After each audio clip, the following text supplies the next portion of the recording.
Hello, Cryptonauts, and welcome back to another episode of Cryptocurrency Chat. I am your host, Blockchain John, with my co-host, Jake Jabarelli, to give you the top 10 daily stats, as well as your crypto news of the day. With that said, Jake, give us the top 10 daily stats. Thank you, John. On CoinGecko today, we have Bitcoin in the number one position at 43,563, a 7-day loss of 3.2%, and a market cap of $820.3 billion, which, if you guys have been looking closely enough, is a 41.1% market dominance. Bitcoin is up. Ethereum is in second place, as it almost always is, with $3,008.88, a 4.8% drop over the last 7 days, with a $354 billion market cap. Tether, as usual, being a stable coin, is still at $1, and it does show a slight variance, but that's not uncommon. A market cap of $69.1 billion. Cardano is in fourth place at $2.11, an almost double-digit drop over the last 7 days of 9.4%, a $67.6 billion market cap. In fifth place, Binance Coin at $385.36, a very, very minor uptick in the last 7 days, almost not worth mentioning, 0.1%, and a $59.5 billion market cap. In sixth place, Ripple, or XRP, is at slightly less than $1 at 95 cents, a 5%, almost 5% loss over the last 7 days, and a market cap of $44.4 billion. Just behind that is Solana, which is, again, dropping, but it is at $139.96, 7-day loss of almost 7%, and a $41.6 billion market cap. In eighth place, USD Coin, yet another stable coin, just like USD Tether. $1 currently, as it always is, almost no variance, and a market cap of $31.7 billion. Polkadot in position 9 is at $28.75. A 7-day loss in the double digits for Polkadot. I feel sorry for them. 14.1% loss at $29.7 billion, which is still pretty close to USD Coin. I mean, it's only about $1 billion difference, which when you're talking about these numbers is pretty high, or pretty close rather. And then Dogecoin, strangely enough, still holding on to 10th place, having dropped down to about 20.3 cents. Yet almost another double-digit loss, 9.8%. And $26.7 billion market cap. Now, there's still a pretty big gap between Doge and Terra and Avalanche. And Avalanche has taken a step back, and Terra has actually stepped forward. I know I'm talking about things that are outside the top 10, but because these coins are probably going to be catching up in the very near future, I still like to mention them. So Avalanche has fallen back quite a bit, lost 14%, and Terra stepped up 3.2%. But they're still pretty far away from Dogecoin at 26 billion, whereas those two are like 14, 15 billion. That's why they're competing for that 11th spot. So what's crazy? A total, isn't it? No, what's crazy is that the second and third place, the big difference there. It's like, wow, there is no catching up there. Oh, yeah, it's interesting because Cardano and Tether are pretty close together, right? Second and third. Well, you're right. Well, I mean, because it's these gigantic gaps between those. But I was just thinking that Tether, eventually Cardano could overtake Tether. So. It looks like it, yeah. But crazy. The total market cap isn't quite $2 trillion. It was for a while. It's up again about 1%, currently at 1.996 trillion. It could easily flop over $2 trillion again. It's not really super important. The point is, it's sitting around $2 trillion. Bitcoin still one Bitcoin. Sorry. Let's check out the candies. We're going to talk about the candies. Some interesting thing about your candies there? Yeah, so the candies, I wanted to show you guys that every 7 days it resets when you collect your 100. So don't freak out when it goes back to 0. So here I'm gonna collect my 100. Hello, Mr. Gecko. Speaking out over there. Bloop. There it is. Yep. You're almost back to having regained all that 1,500 that you spent on that NFT. Yeah. So. Oh yeah. Yep. And obviously you guys aren't seeing this, but he's collecting it daily. So I mean, you're only seeing it on Wednesdays and Sundays. But every single day, if you're collecting, then you're going to get to that 100 mark. So. Make sure to collect your candies. Anyways, let's hit up this other comment I need to make. So, thanks for watching this beginning part. But remember, if you appreciate our content, please like and subscribe if you're on YouTube. Check us out on Discord and Reddit. And if you want to support the platform, please donate via Bitcoin, Ethereum, Binance, or BAT. And check the description below. It's on all platforms. You can find out that information and make a donation if you like. Let's get on to the news. All right, first news coming in from Andrew Hayward. By the way, we're reading from decrypt.co. First news, new digital fashion DAO rules Dolce & Gabbana's $5.7 million NFT sale. Luxury fashion has arrived in the metaverse, and there's already a new super connected digital fashion DAO called Red DAO dominating the space. Italian fashion brand Dolce & Gabbana completed its first ever NFT collectibles auction today via the UNXD marketplace called I don't even know how to say that. Collezione Genesi, and the offering pulled in more than 1,885 ETH, nearly $5.7 million as of this writing. Awesome. Well, there you go. What do you think about that? Huh? It's still pretty high, but you think about what that $69 million NFT that was purchased for what's his name? What's the artist? I think of his name now. It's a famous artist that had all the NFT paintings, and the one guy bought his collection of all 50 pieces for $69 billion. Oh yeah. It doesn't. That's crazy, huh? How this stuff. This is crazy, man. This is pretty high, but that was ridiculous. Yeah, so. What's crazy is that guy that made the rock NFT. It was a free image, right? A free copyright image of a rock. He minted it as an NFT and sold it for millions. It's like, what? That's crazy, man. Just if you're thinking ahead, right? Right place, right time. So let's move on to the next article here. We got from Allie Grace Garnett, also on Decrypt. What's Terra's Columbus 5 upgrade means for Luna? That's what's going on. We talked about this earlier in the CoinGecko list. So, on Thursday, the red hot Terra blockchain, which has a mission to improve the efficiency of the global payment system, completed its Columbus 5 upgrade. The upgrade has major ramifications for the Terra ecosystem in its stablecoin Terra USD or UST, and Terra's utility token, Luna, which has surged more than 10,000% this year to become the number 11 cryptocurrency by market cap. Now remember, it's fighting with Avalanche. We talked about that. Columbus 5 may stimulate demand for Terra and UST by opening up to the new networks and decentralized projects. The deflationary aspect of Luna should also pump the price if all goes according to plan. Terra doesn't use just one asset, it uses two.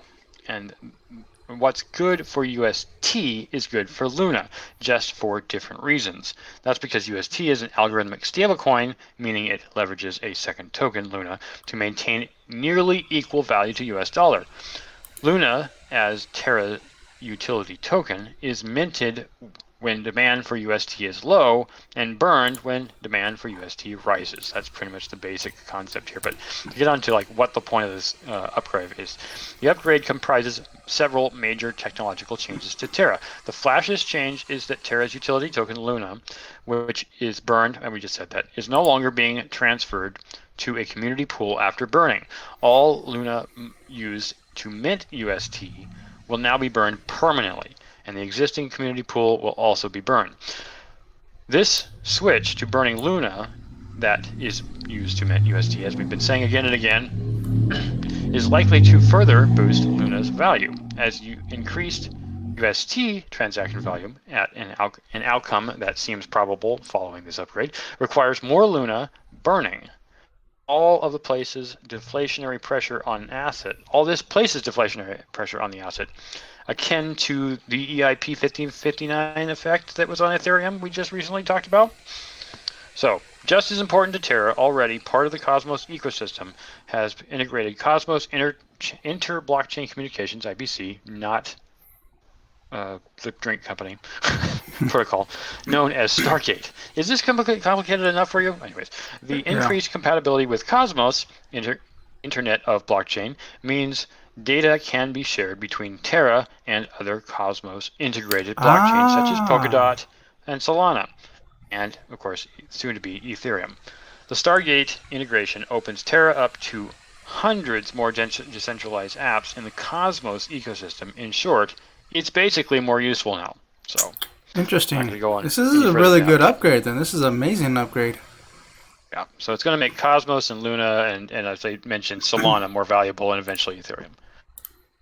Nice. I always like those. Those are. Could you call those atomic swaps? Maybe. Yeah. Well, I don't know. It sounds like it. I'd have to look more deeply into it, but you're probably right. It's like a smart. Well, it's all smart contract, right? Yeah. Anyways, we're thinking too deep into that. Next news, written by Matthew DeSalvo. Coinbase lists Ethereum rival Avalanche. Price gets a modest bump. Avalanche is now available to trade on Coinbase and its Android and iOS mobile apps. Users can, from today, trade, send, receive, and store AVAX on the standard Coinbase platform, according to announcements from the exchange. Avalanche was already available on Coinbase Pro as of yesterday, the exchange's professional trading platform. The price of AVAX popped 6% yesterday, though it's only up a modest 2.6% today. The cryptocurrency is the 12th most valuable digital asset with a market cap of over $14 billion. Like Solana and the other next-gen blockchain platforms, Avalanche is often billed as the Ethereum killer, meaning it aims to compete with Ethereum, the network behind the second biggest crypto by market cap. Well, there you go. Yep. Coinbase. It's a good thing. We are seeing it already catch up, but I mean, it's got a long way to go. We read off that Ethereum is what, $354 billion, and AVAX is basically $15 billion. Yeah, there's this thing about Coinbase though. Coinbase does have a curse that they pump, and a lot of people dump. So you got to be careful where you buy it in. Hopefully you already bought before it was listed on Coinbase. Yeah, that's my only concern is that people see that it's like, oh, it's on Coinbase, let me buy it now. Well, it's gonna. Yeah, but they also incur you a fee too. It's not just pump. Yeah. They also like, oh, you're gonna buy for a little slightly higher, and that's how they bump a lot of it. So I don't like that about Coinbase. I know they're doing it to hedge their bets, but I don't appreciate it. Anyways, let's move on to Jeff Benson's article. Fed won't ban Bitcoin like China, says Jerome Powell. I appreciate that. Federal Reserve Chair Jerome Powell today told Congress he has, quote, no intention to ban, end quote, cryptocurrencies as China has done. Kind of lists like the middle finger to China. Ha ha ha ha ha ha. Powell's response came after questioning Rep. Ted Budd, Republican North Carolina, during a hearing in the House Committee on Financial Services on the response of the Treasury Department and Federal Reserve to the COVID pandemic. Quote, is it your intention to ban or limit the use of cryptocurrencies like we're seeing in China, end quote, Budd asked. The central bank's top regulator, prefacing it by quoting Powell's July comments in the creation of the digital dollar, might make stablecoins irrelevant. No, responded Powell, clarifying that he had been referring to stablecoins in the earlier testimony, not to all cryptocurrencies. No intention to ban them, he said in reference to cryptocurrencies. But stablecoins are like money market funds. They're like bank deposits, but they're to some extent outside the regulatory perimeter. And it's appropriate that they be regulated. Same activity, same regulation. I get what he's saying. Stablecoins, such as Tether and USDC, are digital assets designed to hold a one-to-one value with fiat currency. Powell has voiced concern about Tether's operations in the past, noting that USDT isn't fully backed by US dollars in the bank, but by a mix of real dollars and other assets, including debt of the former commercial paper. Now, I'm going to stop here and basically just make a two Satoshi comment on this. I think he may be missing the point, and the thing that I'm seeing is going to happen thereafter is, yes, it's a way to act like the dollar. Obviously, USDT and USDC are both doing this, but really it's because of the regulation that they even exist. And this is the thing that I have a problem with when it comes to this regulation concept they're talking about is, sure, they're not going to ban Bitcoin, sure, they're not going to ban non-stable coins for whatever purposes they are, but the problem with regulating USDT is that it literally takes on the form that the people who created USDT don't want. The reason we even have a stable coin at all is because the US dollar is so ridiculously hard to transfer.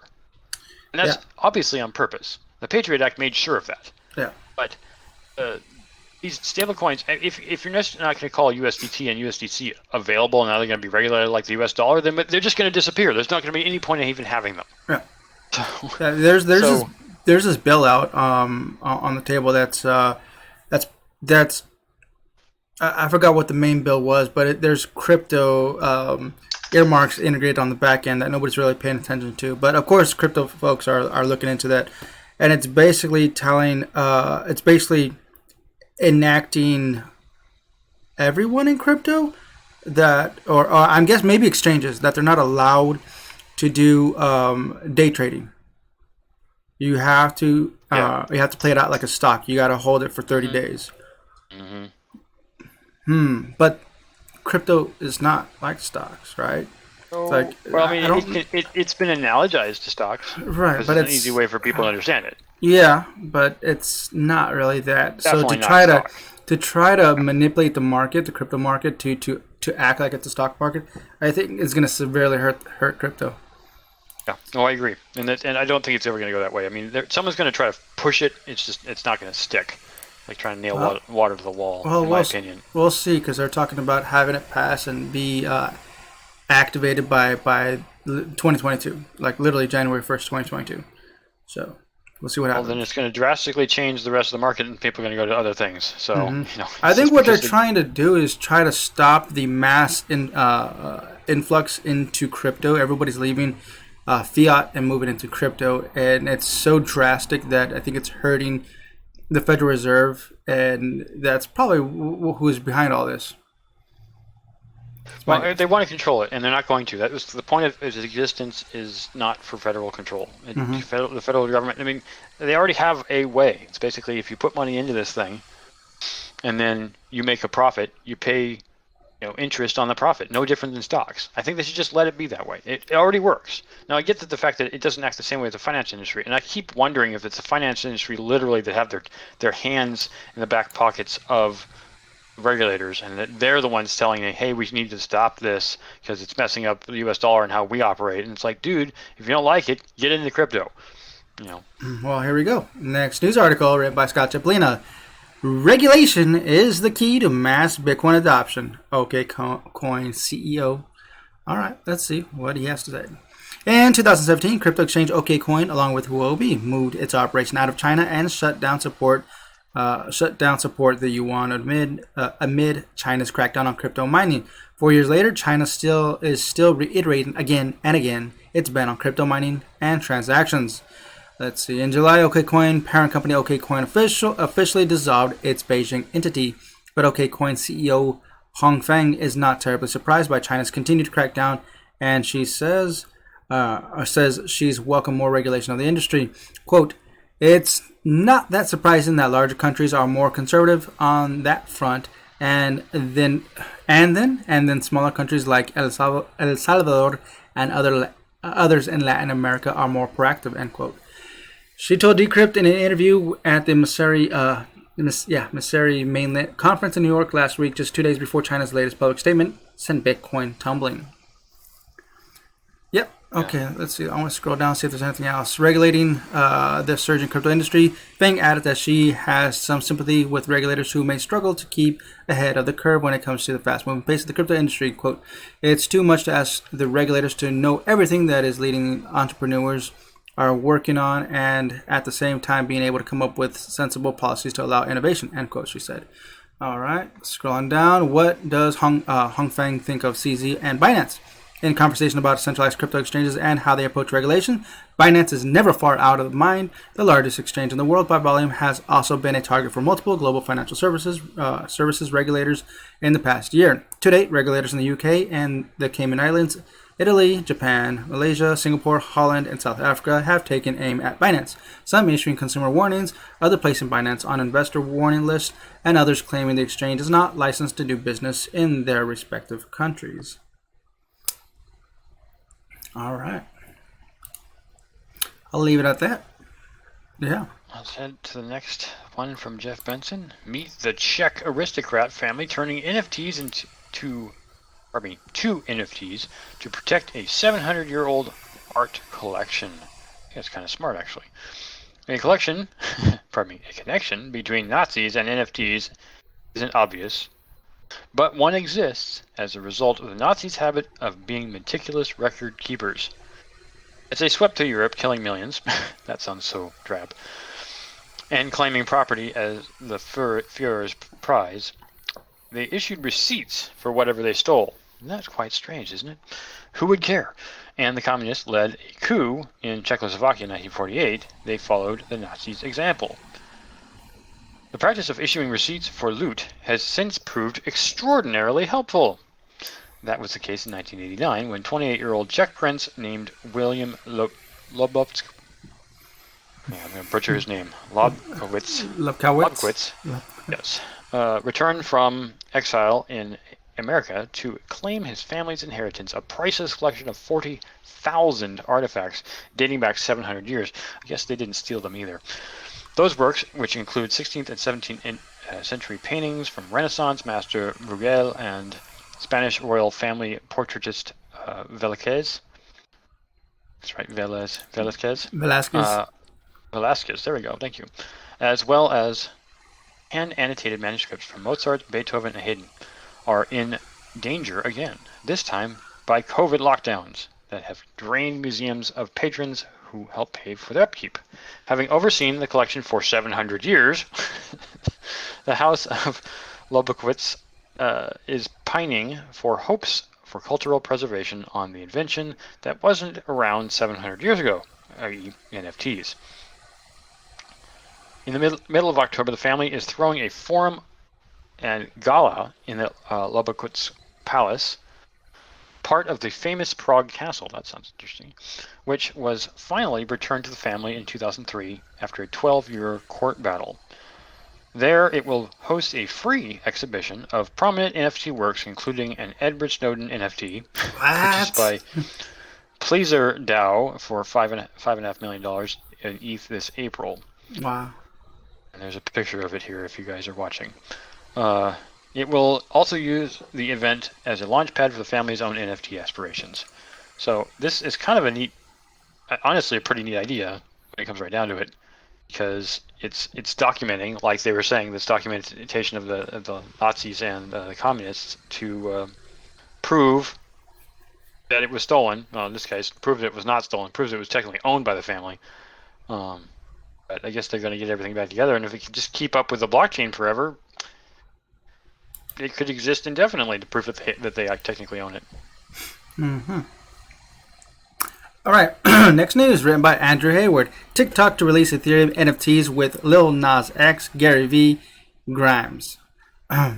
Let's see. Social video sharing network TikTok, which now counts more than 1 billion global monthly active users, will release a series of NFT collectibles with celebrity partners like Lil Nas X and Gary Vaynerchuk, the firm announced today. TikTok will tap some of its top creators to issue 6 NFTs based on existing culturally significant videos shared on the service. An NFT is a blockchain-based recipient of sorts, allowing holders to prove ownership of a scarce digital item such as video files or digital artwork. For example, the TikTok Top Moments collection will span 6 different NFT drops. Lil rapper Nas X is the subject of the first drop on October 6th, with an NFT based on TikTok videos by artist Rudy Willingham. The video, a non-stop motion homage to Lil Nas X popular Montero, Call Me By Your Name music video, has garnered millions of interactions via the service. Dude, that's awesome. I like when they do this. I'm just kind of curious, is TikTok going to do it through their platform, or are they doing it on another platform? Did I miss that? I believe it's through a different group. Let's see, where is it at? TikTok Top Moments collection. I'm curious. Who are they going to use? Let's see, scrolling on down. TikToks will be minted on Immutable X, a layer 2 scaling solution that runs on top of Ethereum. The leading platform for NFTs, Immutable X, allows for lower transaction fees and faster completion times than Ethereum's mainnet. Plus, it uses significantly less energy than Ethereum's own current proof-of-work consensus model. There it is. All right, cool. Yep. Okay, cool. On to the next NFT by Adriana Hamacher. NFT service JPEG launching CryptoPunks lending and Chainlink integration. NFT lending service JPEG will soon enable owners to borrow against one of the most highly recognizable and high-value NFT collections, CryptoPunks. The service will use decentralized Oracle provider Chainlink for its data feed. Non-fungible token are because it was supposed to be token, cryptographically unique digital assets that can be linked to content such as images and video. In the case of CryptoPunks, they form a collection of 10,000 randomly generated pixel art images of punks, each with a unique set of attributes. Rare CryptoPunks have sold for millions of dollars each, yet CryptoPunks and other NFT projects exist in a siloed market.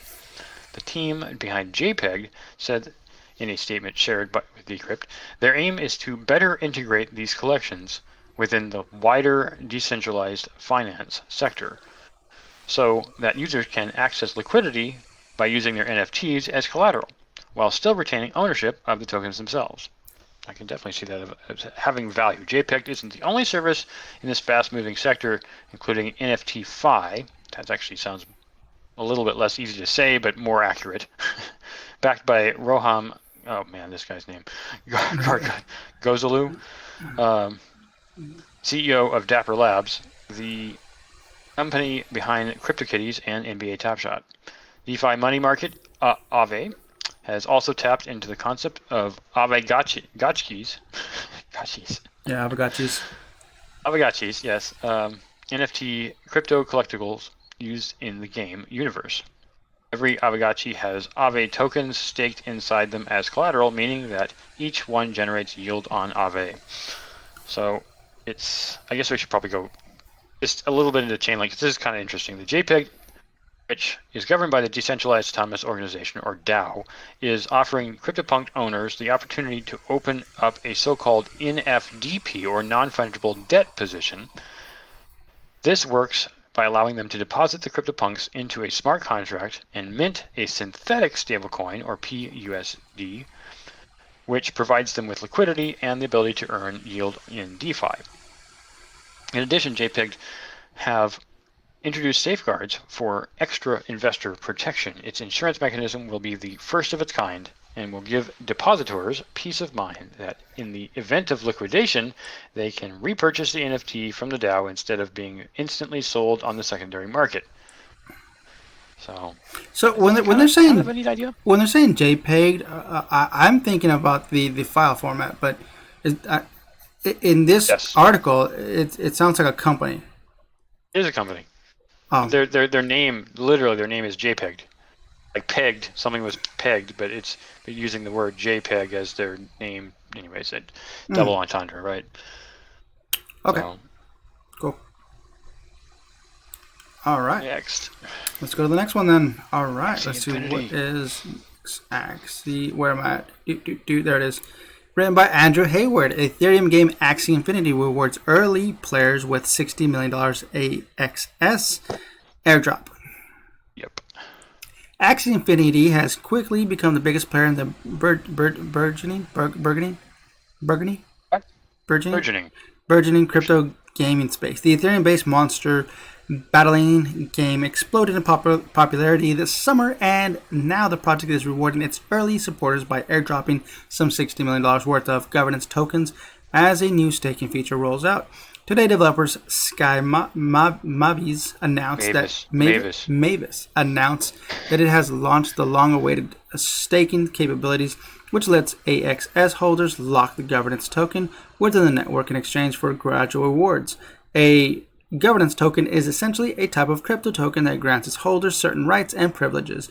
During the first month, Axie plans to give out 2 million AXS worth of staking rewards, or about $150 million worth of tokens current value.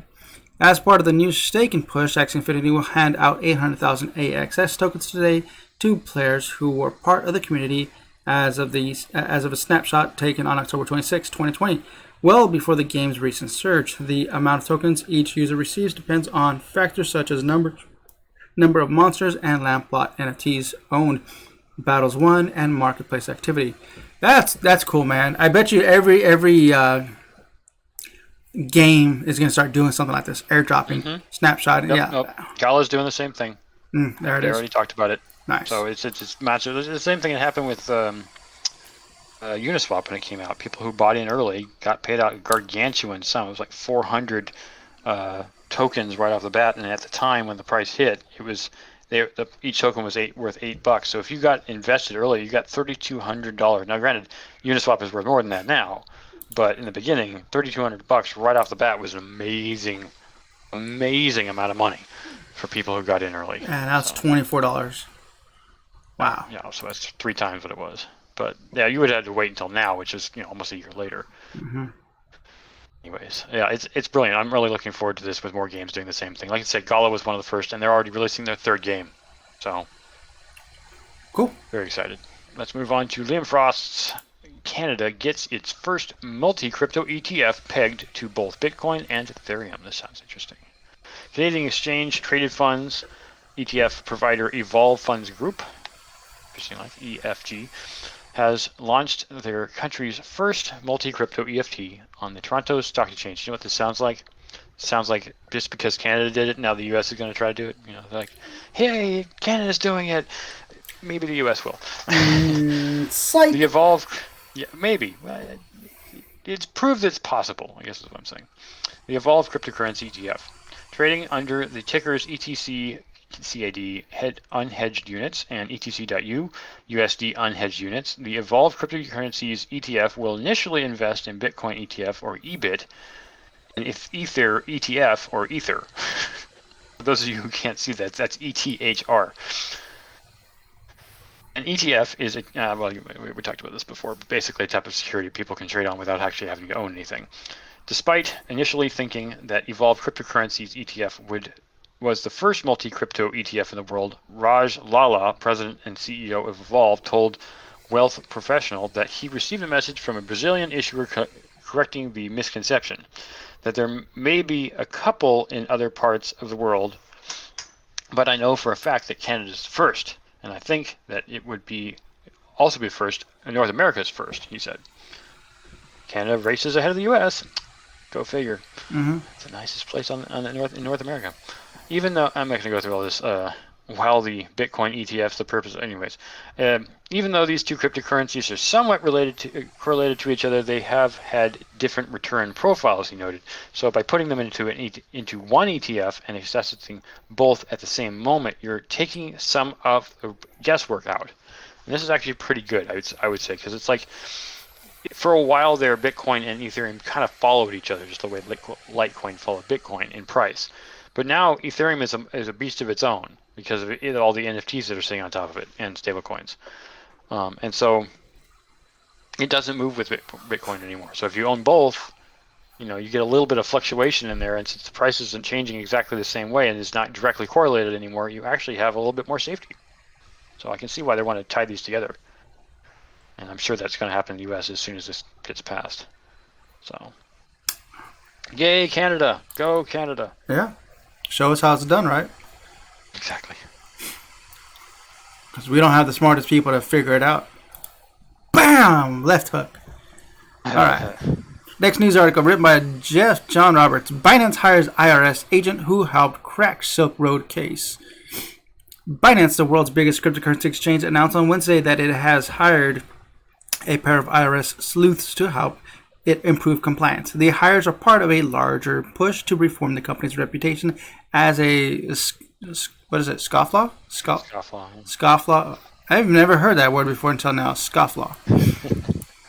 That has brought attention from regulators. I need to Google what that even means, scofflaw. In a news release, Binance said it has appointed former IRS Special Agent Tigran Gambarian as VP of Global Intelligence and Investigations, while another Special Agent, Matthew Price, will become the company's Senior Director of Investigations. The Russian-born Gambarian, who begins his IRS career at Oakland Expert, is a blockchain expert well known in crypto law enforcement circles. His most profile accomplishment was uncovering the identity of the corrupt DEA agent who stole millions of Bitcoin from Ross Ulbricht, aka the Dread Pirate Roberts, who ran the notorious Silk Road drug marketplace. All right, scrolling on down, let's see. All of this sends a signal that Binance and its Maverick CEO Changpeng Zhao are making a serious effort to assure regulators that the exchange has turned a corner and is determined to take compliance more seriously. Despite this, Binance may still have its work cut out for it. I like this. It's a good way that CZ is going.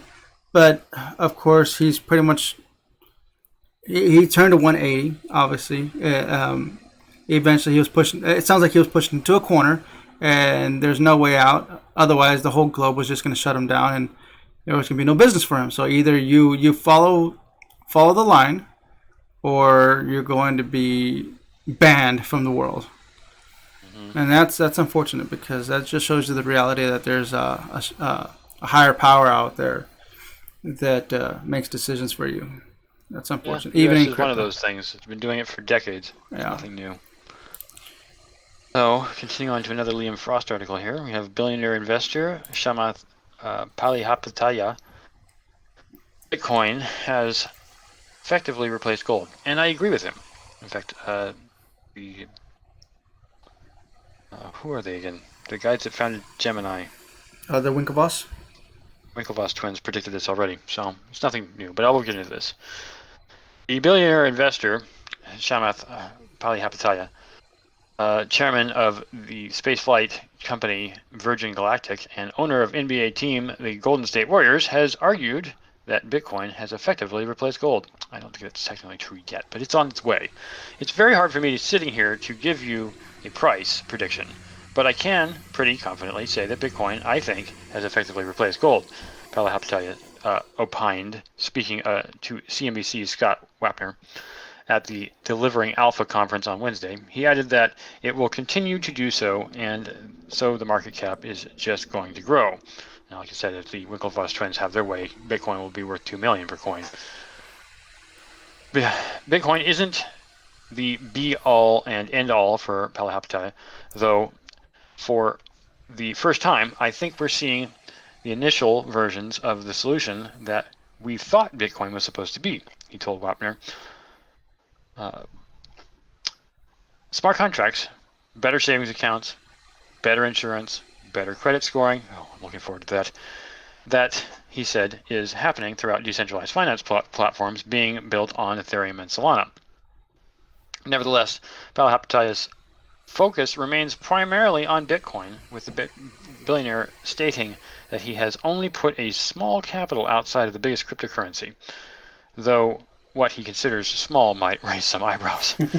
Oh, just a couple $100 million. No, it's hardly anything. I have put a lot of money aside outside of Bitcoin, or haven't put a lot outside of Bitcoin, obviously. Palihapitiya explained, tens of millions. Okay, I was close. Hundreds of millions. Like small capital right now, sure. Wow, sure, buddy.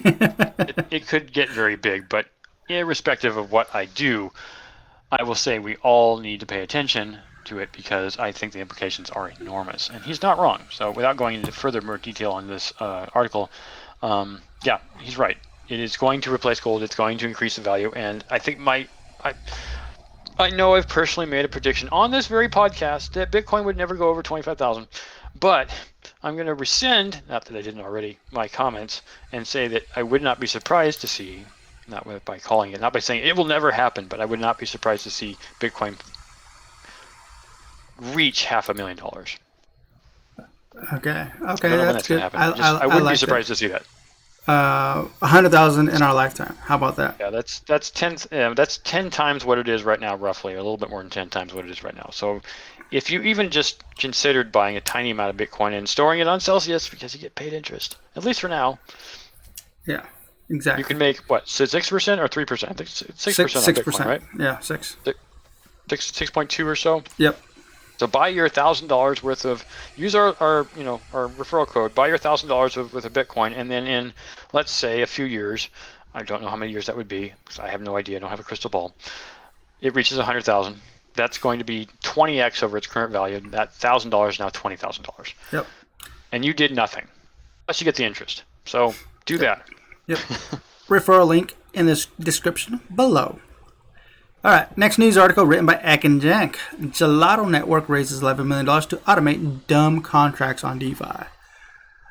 DeFi automated protocol Gelato, a network, has raised $11 million in Series A funding. Founded in Berlin in 2019, Gelato is a protocol that automates tasks on decentralized finance, or DeFi, which is a wide network of non-custodial finance services built on smart contracts. Dragonfly Capital led the raise to help Gelato expand its automation offerings with additional funding from Parafy Capital, nascent IDEO Collab Ventures, and Stani from Aave. Automation on DeFi sounds counterintuitive at first. How can you automate smart contracts if they are themselves self-executing bits of code? That's bullshit, quote unquote.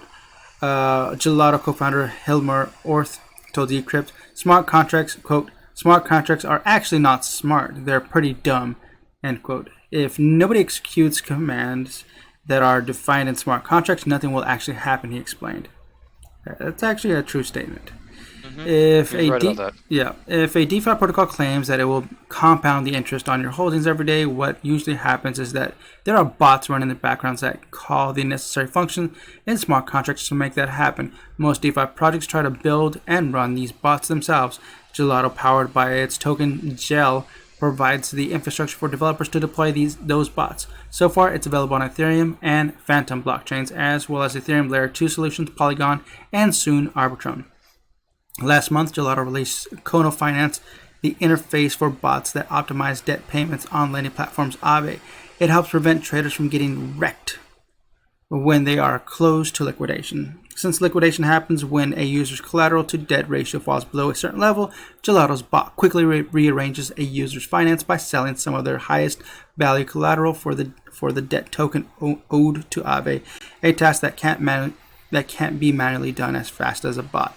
That is amazing. I love that. It's still a bot, though. It's actually kind of neat. I mean, it's still a bot, but yes, one of the things that I liked best about what was it called?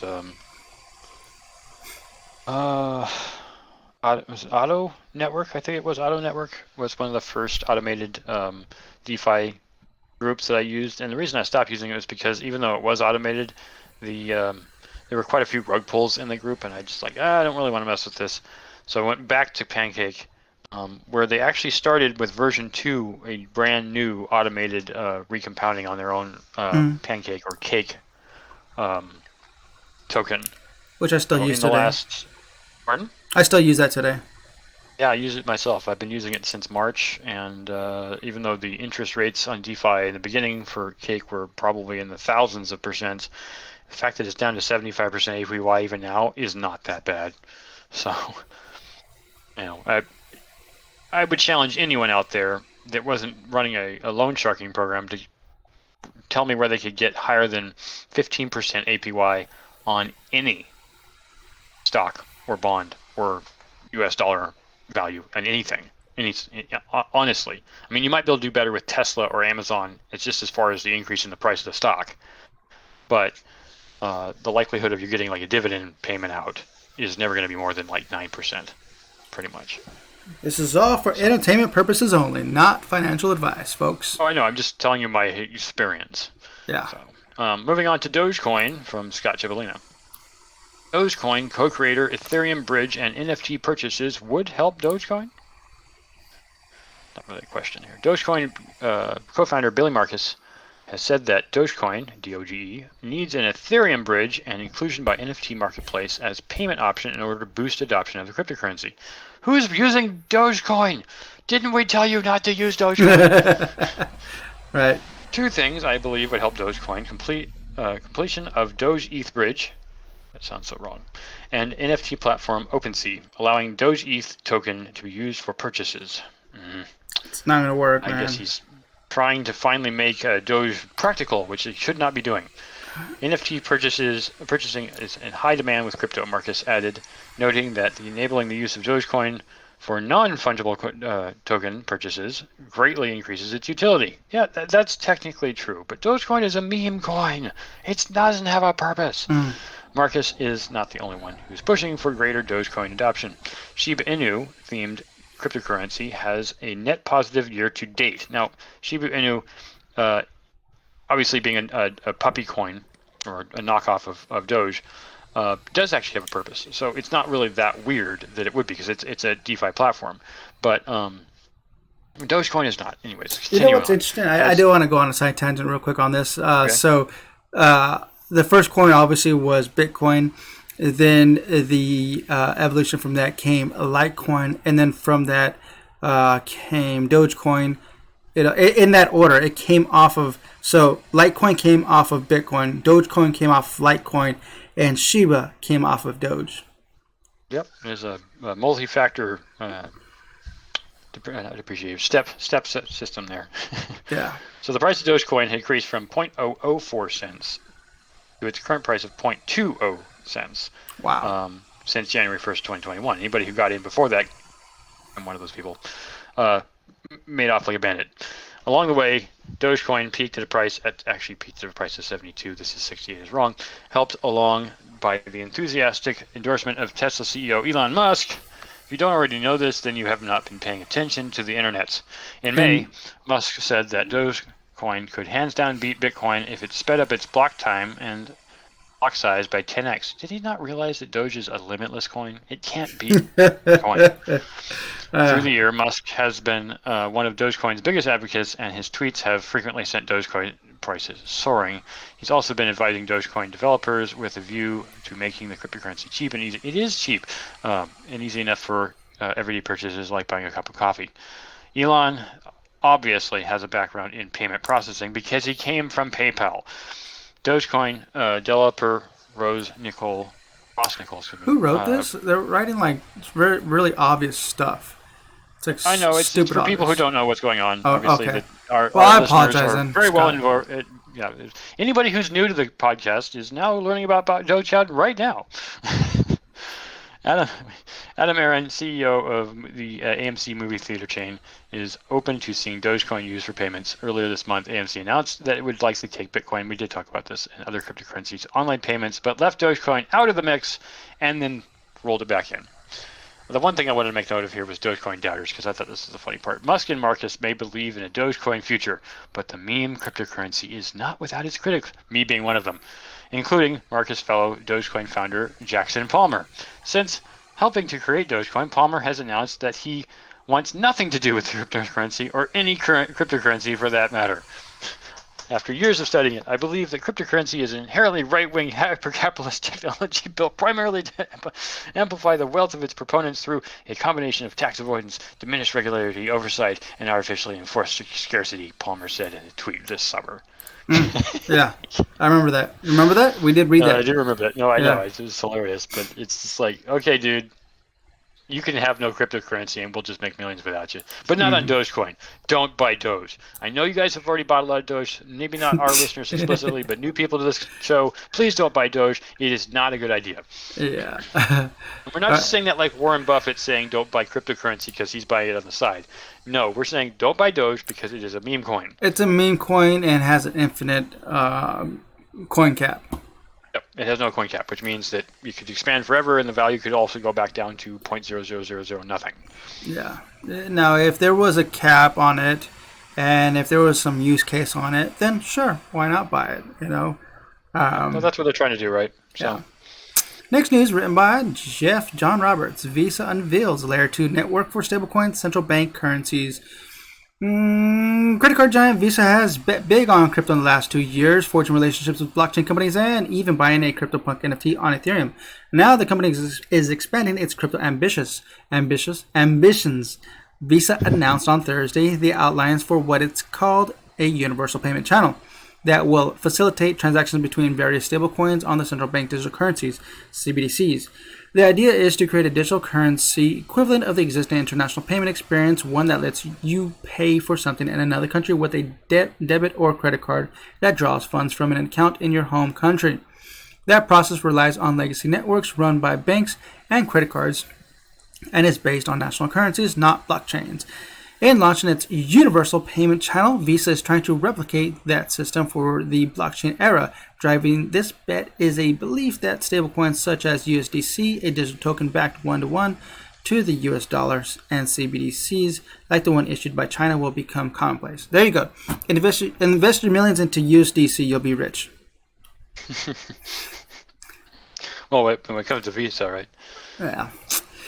In an interview we'll leave that there. That's fine. Moving on to Scott Cipollina's article, Kraken, release the Kraken, reveals vulnerabilities in commonly used Bitcoin ATMs. Uh-oh. Oh, yeah. Go ahead. Kraken Security Labs, the cybersecurity arm of crypto exchange Kraken, has identified several vulnerabilities in the commonly used General Bytes BATM2 or BATM2 Bitcoin ATM. Our team found a large number of ATMs are configured with the same default QR code, allowing anyone with QR code to walk up to the ATM and compromise it, said Kraken Security Labs team wrote in a blog post disclosing the vulnerabilities. Our team also found a lack of secure boot mechanisms, as well as the critical vulnerabilities in the ATM management system. Not surprised at all. Kraken's discoveries have both hardware and software ramifications for General Bytes machines. The details, according to Kraken, the General Bytes BATM2 ATM only has one single compartment protected by a lock. And there's a picture of it here. General Byte, where's it at? There it is. Okay, so these particular ATMs are the cheapest when it comes to BATMs. I've looked into them. This is literally the lowest class. You can find these for a few $100.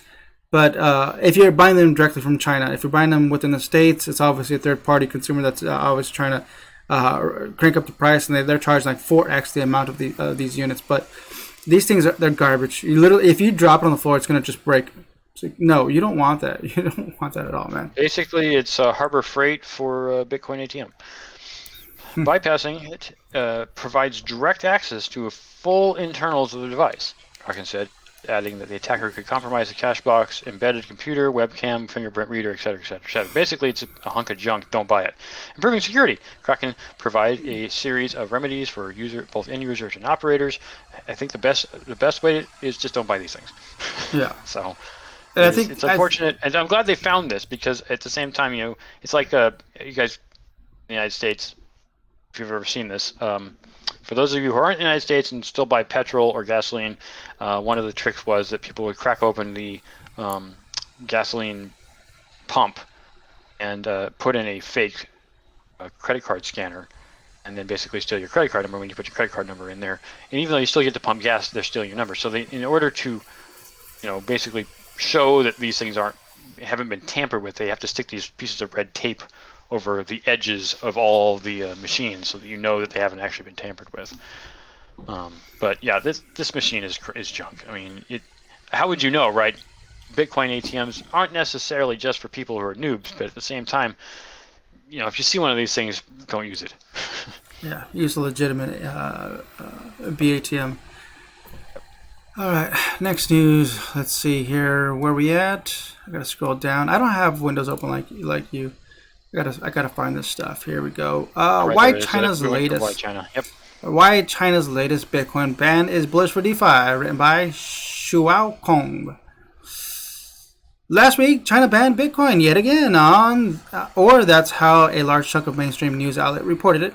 More accurately, as Decrypt wrote, the Chinese government reiterated that it deems crypto transactions as illegal. To be fair, it's understandable the media has such a hard time correctly conveying what China has done because it's confusing every time China re-announces its own crypto guidance, and it sends the price of Bitcoin tumbling each time, which media also rushes to cover. The facts. These were some of the subtle new details in the communications out of China on September 24th. The ban was endorsed by more than 10 governments, bureaus, and institutions compared to previous iterations where the People's Bank of China was the main figurehead. The ban brings stablecoins such as Tether into the spotlight.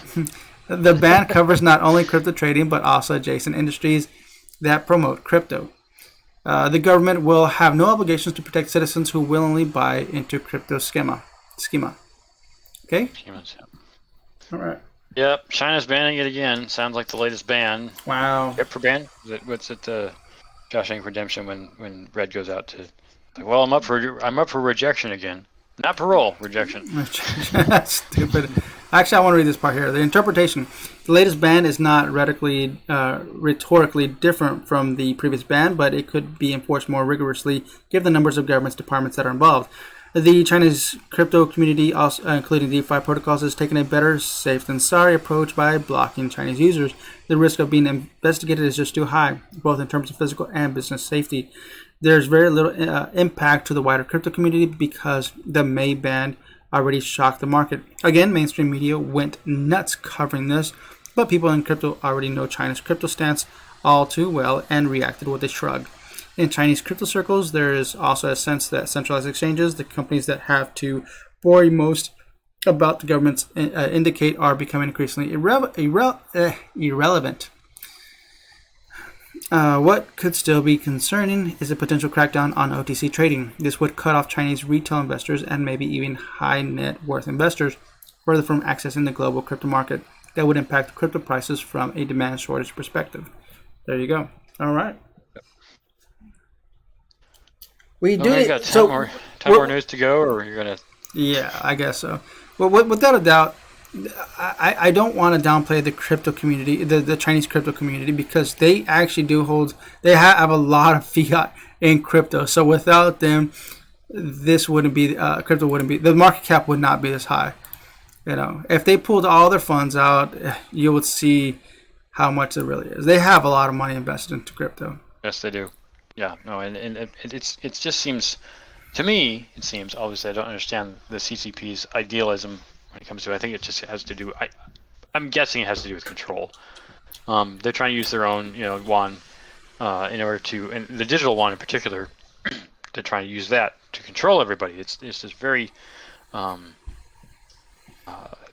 just Gestapo kind of control, but it's like 1984 style control, where it's literally every little aspect of your life completely and utterly controlled by the government, and the government's just so paranoid about its people and not just protecting it, but protecting its own perspective on its people. It's gotten very, very bad in China. Yeah. I mean, they're even cracked down on tech industries out there right now. It's pretty bad. Yeah, they're definitely pulling everything back in. Yeah, you want to read that Bitcoin DeFi? DeFi, oh yeah, Bitcoin DeFi, okay. Written by two people, Jeff Benson and Daniel Roberts. Bitcoin DeFi, it's a thing, says Stacks founder Mundi Bali. For years, the defining Bitcoin versus Ethereum narrative in crypto has been that Bitcoin is just an investment at this point, digital gold, and its blockchain, and all its blockchain can do is record BTC transactions, while Ethereum is in place for smart contracts and decentralized apps. Pardon me. Think again, says Stacks founder Mundi Ali. I view Bitcoin as the best, most decentralized money layer, Ali told Decrypt at the Messari Mainnet conference in New York last week, adding that 1% of all Bitcoin in circulation is now issued as wrapped WBTC Bitcoin on Ethereum. That's not very much of it, granted. That clearly means that there's a demand for using Bitcoin in smart contract. Instead of trying to bring Bitcoin in a wrapped fashion to some smart contract chain, why don't you bring the smart contract functionality directly to Bitcoin? That's where Stacks, which has started as Blockstack in 2019, pulled off the first SEC-approved token sale, seeks to do. After all, Ali says, we don't even know if some of these other blockchains will be around in 10 years or not. I doubt what he's saying. Stacks, a smart contract layer on top of Bitcoin blockchain, adds full smart contract tools to the Bitcoin network. That's when people have their aha moment, Ali says. They're like, oh wow, smart contracts are there for Bitcoin. You can trade your Bitcoin for NFTs. You can trade your Bitcoin into new types of assets.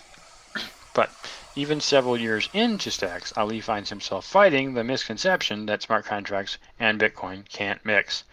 He found himself explaining his position during an on-stage panel in Mainnet that includes James Presswich and BitGo's Kia Mosoyeri, key players in the TBTC and WBTC wrap Bitcoin solutions. Presswich declared, because you can't bring smart contracts to Bitcoin base layer yet, you are forced to bring Bitcoin to wherever the smart contracts are.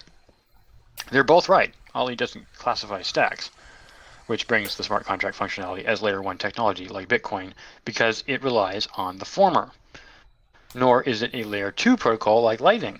I call it layer 1.5, he says. That layer 1.5 checks is the birthing of the suite's own DeFi projects, which will allow Bitcoiners to lend, borrow, and swap assets on decentralized platforms without converting their Bitcoin to TBC or WBTC and putting it into Ethereum. That's appealing to long-standing Bitcoiners who value the largest cryptocurrency by market cap as a superior store of value, says Ali, who said he identifies more as a Bitcoin centrist than a Bitcoin maximalist. For true Bitcoin DeFi or true Bitcoin applications, you need to give them an experience where they'll actually interact with literal Bitcoin on the Bitcoin chain, he said. And those are the types of application Stacks enables. Okay, I got to look into the Stacks. This is the first time I've heard of it. It's fascinating. I was also under the assumption that BTC UTXOs are very difficult to integrate with DeFi or smart contracts. Just the way that the code is written. But we'll see. Yep. We shall see what goes on. Let's see. Next news. Randomly picking something from the bottom. Something that looks really good. Let's see here. PayPal, Google executives to help Bank of England understand digital currencies. Nah. Twitter shares sneak peek of its Ethereum NFT verifications. Nah. El Salvador takes first step to mining Bitcoin with volcanoes. Oh wait, hold on. San Jose to fund low-income internet access with helium crypto mining. What? I gotta read this. This is where I'm at. This is where I live. I live in San Jose. Cool. Mm-hmm. And written by Andrew Hayward. San Jose to fund low-income internet access with helium crypto mining. Let's see. Helium is a crypto startup with an inventive approach to wireless connectivity. Rather than rely on major wireless carriers, it uses a network of user-operated nodes distributed around the world to power Internet of Things devices. That kind of out-of-the-box thinking is now being used to fund a public benefit project as well. Today, Helium and the city of San Jose, California, announced a public-private partnership to help fund Internet access for low-income households within the city. More than 1,300 households will receive a $120 payment on a gift card to help pay for home broadband service, and the pilot program is funded by the cryptocurrency mined by Helium nodes. To be clear, it's not Helium's actual network that these households will tap into for internet access. Helium's low-energy LongFi network is designed strictly for devices like sensors and trackers, and it isn't built to handle connections from laptops and smartphones. Instead, San Jose has deployed 20 Helium nodes paid for by the California Emergency Technology Fund's CETF around the city, and they're being operated by volunteers and small businesses. By sharing wireless connectivity with nearby devices, each node mines or earns Helium HNT reward tokens, which can be swapped for other cryptocurrencies that add in exchange. Those funds will fuel the payment made to eligible low-income households. San Jose is the 10th most popular city in the United States, with more than 1 million residents. Jordan Sun, Chief Innovative Officer for the City Mayor's Office, told Decrypt that more than 50% of the residents cite cost as the top limiting factor when it comes to broadband internet access at home, even at a discounted rate of $10 per month. The San Jose's Mayor's Office of Technology and Innovation, MOTI, begins seeking more creative pathways to reduce the economic barriers to broadband for low-income families without relying on tax hikes, raising philanthropic dollars, or undertaking multi-year infrastructure projects to solve for the digital divide, said Sun. Modi began conversations with Helium after looking into how blockchain-based solutions could potentially self-fund such initiatives. This pilot will demonstrate how cities can leverage emerging technologies and creative business models to generate revenue that directly address a pain point facing residents, Sun added. Helium's LongFi network has scaled rapidly of late, with more than 200,000 hotspot nodes now deployed around the world. That's nearly double the amount of 112,000 from August 10th, when the project announced a $100 million funding round led by VC firm Andreessen Horowitz. Wow, that's pretty cool. Yes, it is. I got to reach out to them. But we're already doing this. Remember, we ordered a Bobcat, so. Yeah, we'll see when that comes in, if it ever comes in. I mean, M got his. Just received his. We should be receiving ours momentarily. Okay, nice. All right. DC Comics is giving away potentially millions of free Ethereum NFTs. Oh. You want to read that, or? Oh, let's see if there's something else. Hold on. Europe institutional investors are embracing Ethereum DeFi. Chainalysis. Solana Metaplex Studios launches to grow NFTs outside of Ethereum. Does those sound good? Ripple joins NFT boom with launch of $250 million creator fund. And NFL NFTs will be very different than NBA Top Shots. Says Dapper Lab. Tennessee's electric power provider may face litigations for Bitcoin mining noise pollution. Any of those sound good to you? I was going to go with the DC Comics thing because it sounds interesting to me. Okay, let's do it. So DC Comics is giving away potential millions of free Ethereum NFTs. If they're on Ethereum, it's going to be worth something. DC Fandom 2020 streaming event pulled in a reported 22 million viewers last fall to learn about the brand's upcoming comic books, movies, TV shows, and video games. The firm expects an even larger turnout for October's Fandom, that's a weird name, 2021, and will use NFTs to help draw in viewers and spread the word about the stream. Today, Warner Media-owned DC announced a partnership with Palm NFT Studio to create a new line of NFTs tied to the upcoming streaming event. DC will offer up digital collectibles based on popular comic book covers, with the line featuring characters such as Batman, Wonder Woman, Superman, Harley Quinn, and Green Lantern. And they're all free. Starting October 5th, DC will offer a free NFT to anyone who registers to attend the DC Fandom 2021 streaming event on October 16th. Users can unlock a second free NFT by sharing word about the event via social media. Okay, there's an asterisk there. Okay, you gotta what they're not elaborating is that you gotta pay for transaction fee, and I'm almost certain that this is based off of the Ethereum blockchain. And if it is, then it's going to cost a pretty penny. Could be anywhere from $10 to $100 per NFT. Yep.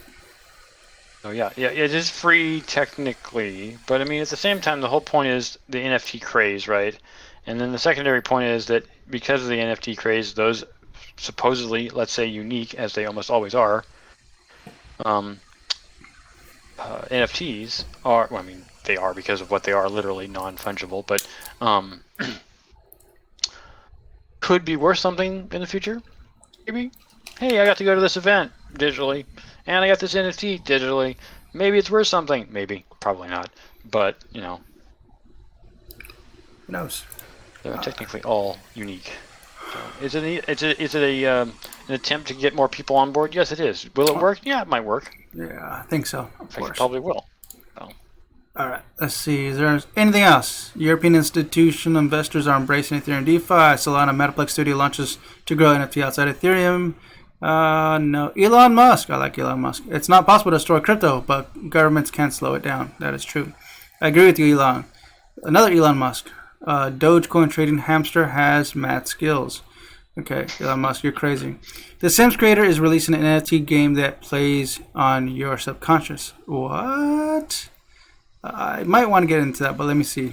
Another major Ethereum mining pool has shut down due to China's crypto ban. Okay. Spark Pool. That was after Spark Pool. Day after. It's the second largest. It's a different one. Okay, let's see. Beeple. Okay. I don't know Beeple. Crypto markets shed $73 billion Ethereum Solana. Okay. Chinese crypto investors blocked from CoinGecko TradingView. Wow. Interesting. Is there anything else before I go back up to that other one? I think that might be our last one. Ethereum miners return erroneously high $22 million gas fee to Bitfinex wallet. That sounds interesting. And I think what happened, is this the one? Ethereum miners? Oh, yeah. Okay, so that's where that money went. I remember I saw an article like that. There was a transaction of 22 million. So it was Bitfinex, huh?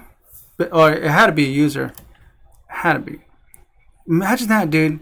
Your transaction fee is going to cost you You want that free NFT? It's going to cost you $22 million. Jesus. Yeah. My goodness. They're so lucky that at that moment they had a batch of really nice miners that said, yeah, we'll give it back to you. Yep. Women Professional Network wants to help. It was a $100,000 transaction, but yes, even a $22 million fee for a $100,000 transaction does sound a little high. Yeah. Filecoin grants, group grants $5.8 million to Edward Snowden's Press Freedom Foundation. Awesome. AMD CEO, crypto miners not a large piece of our business. There was one here that I can't find that it was in regards to Coinbase. It was a couple of days ago. I don't know if they wrote. There it is. Coinbase launches. Get there. I want to read that. I'm reading it. Jeff John Roberts wrote, Coinbase launches Get Paid in Crypto Direct Deposit. Want to receive your paycheck in crypto? Until now, that option has been available only to a relative handful of people, such as celebrity athletes or employees at cryptocurrency companies. But soon, that's about to change. On Monday, Coinbase announced Get Paid in Crypto, a new service that will let nearly anyone in the U.S. who gets paid by direct deposit receive all or part of the wages in Bitcoin, Ethereum, or various other cryptocurrencies. Coinbase is billing the service as a feature of payroll, and in a blog post explains how exactly this will work. Quote, you can set up direct deposit in just a few steps without leaving the Coinbase app. Find your current payroll company or employer, and it will automatically update your paycheck allocation. If you'd prefer to set up direct deposit manually, we'll provide instructions on on what to share with your HR department or employer payroll website. The blog post also noted that those who sign up for direct deposit can receive their wages in their Coinbase account in either dollars or crypto. Both options are free. There is no service fee, though Coinbase will earn a small profit in the form of a spread for those who choose to be paid directly in crypto. The new direct deposit option is a significant development for the crypto industry since Coinbase has tens of millions of U.S. customers.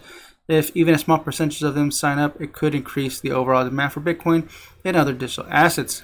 And it's going to, man. It is going to. Coinbase, Brian Armstrong? Yeah, Brian Armstrong. That was an amazing decision. I don't know how they did it, but I am so on board with this, man. Coinbase Direct Deposit's offering follows a nascent push by 401k providers to let employees put crypto in their retirement accounts, reflecting how crypto is becoming increasingly mainstream in the broader American workforce. For Coinbase, the direct deposit feature, which will go live in the next few weeks, is part of a larger initiative to push into conventional banking by means of its Coinbase card debit card service. First announced last year, the Coinbase card is connected to the Visa network to let users shop just as they would anywhere else. Though with the difference that the purchase is funded by cryptocurrencies, the value of such crypto debit cards is debatable. However, given that crypto purchases trigger tax headaches, and in the case of Coinbase card, comes with a 2.75% transaction fee. Coinbase has acknowledged this friction, though, and offered a reward system that pays 1% of Bitcoin on every purchase and up to 4% back in some other cryptocurrencies.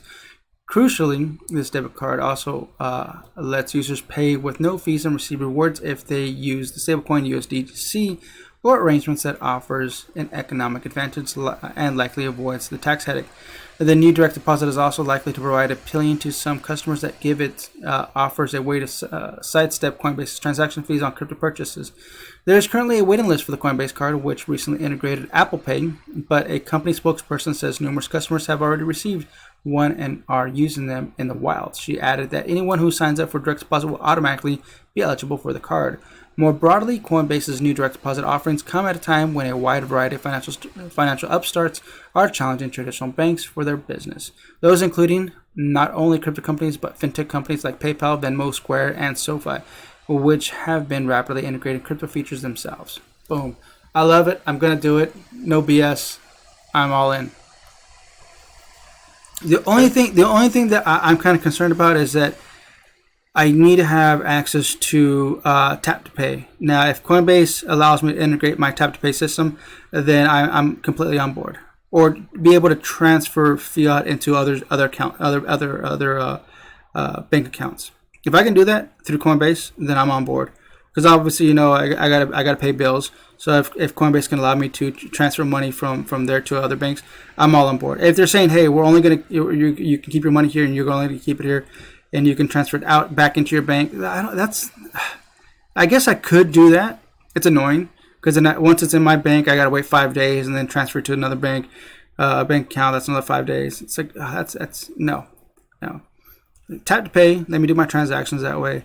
I'm completely in. I want to look more into this. Yes, I'm excited. Doesn't sound like you're too excited there, Jake. Why? I mean, no. It's the fees that get me mostly. It's not a good idea. I mean, I like the idea of having some of my paycheck go to Bitcoin, but unlike you, I don't buy coin. I mine it. I've been doing that ever since it came out. if I want to make a coin go down, I buy it. That's how I make coins go down. So you want to see Dogecoin go back down to 5 cents? I'll just buy a lot of it and it'll go to 5 cents. So I don't buy coin because when I buy it, it goes down. I mine it. That's your curse, I don't care what the price is. All right. What do you think? We're going to wrap it up? We're about an hour and 15 minutes in. Yep. All right. Buy my book. It's on justnfts.io. There it is. ESCO. Search ESCO. ESKO. It's an NFT book. It's literally an NFT book. It's NFT Rage. My book is now available on the Ravencoin blockchain. And remember, if you appreciate our content, like and subscribe on YouTube. Check us out on Discord and Reddit. If you support this platform, as we both do, please donate to Bitcoin, Ethereum, Binance, or BAT, Basic Attention Token. And check the description below for those links. All right. With that said, Cryptonauts, until next time, stack sats and hodl.